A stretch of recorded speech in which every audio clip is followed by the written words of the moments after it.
The high one-handed backhand is one of the most difficult shots in tennis, and a lot of players dread hitting this shot. And the reason why it's so difficult has to do with the biomechanics when we strike the ball with one hand on the backhand side. And we are a lot weaker when we strike a high backhand compared to a high forehand. See, on a high forehand, we can connect the contact with the ball to the core of the body.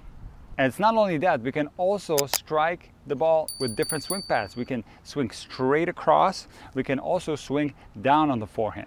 When we try to do those things on the backhand, it's a lot more difficult because we're using the back of the arm, and the arm cannot contract backwards. And because the arm is contracting on the forehand, this is absolutely no problem at all. We can comfortably swing in different directions on the forehand side. So if you try to swing straight across like this feels uncomfortable, and it feels even more uncomfortable if you try to swing down with one arm. So the only way to hit a one-handed backhand with a higher contact is to continue to go up.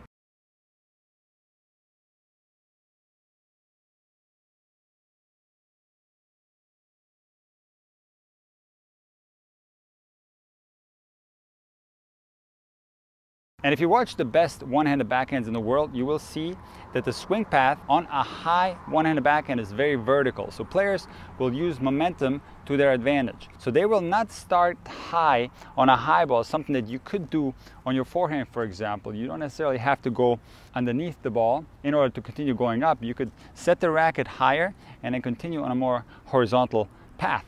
On a one-handed backhand, however, as I already discussed, this feels very uncomfortable to strike the ball in this direction. So what you have to do is use the vertical momentum and start basically by your waist like you normally would, and then you're going to strike the ball somewhere around your shoulder, and then you're going to continue going upwards. And because of this vertical swim path, this high backhand will have spin on it, so you will be able to generate top spin as well.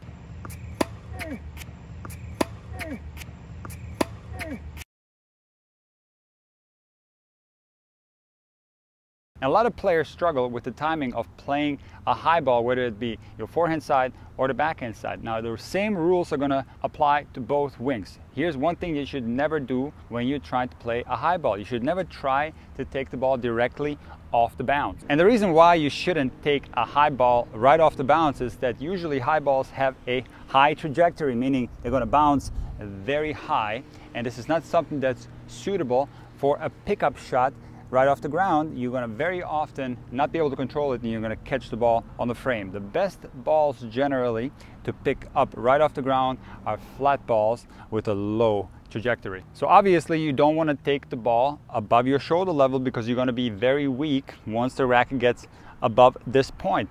So you have two options. You can either take the ball on its way up, or in other words on the rise, or you can let the ball fall below the apex and take it on the way down. And both methods are perfectly fine to use, and they're going to depend on the different circumstances. And let me just give you a couple of examples. So if you have a really easy high ball, it is actually very unnecessary to take that ball on the rise. This ball is not going to come through the court very much. In other words, it's not going to push you back.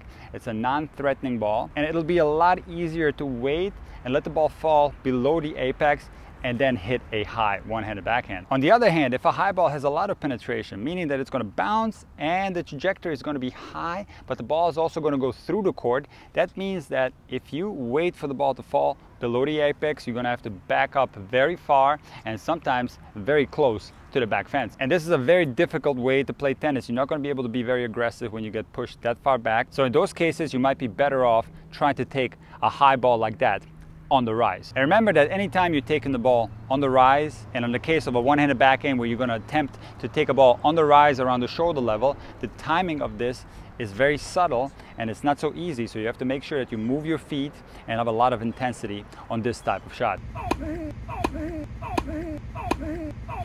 A lot of players neglect the high one-handed backhand in practice simply because they dread hitting this shot. And yes, it's an annoying shot. It's not comfortable to hit the backhand up here. It's far more comfortable to take the backhand around the waist. But guys, what's going to happen when you play a match, you will definitely get some high backhands. And what a lot of players end up doing is slicing the high backhand or backing up and putting themselves in very defensive situations. So guys, you have to get the reps in. You have to practice this shot in non-match situations so that you get more comfortable making a higher contact on your one-handed backhand.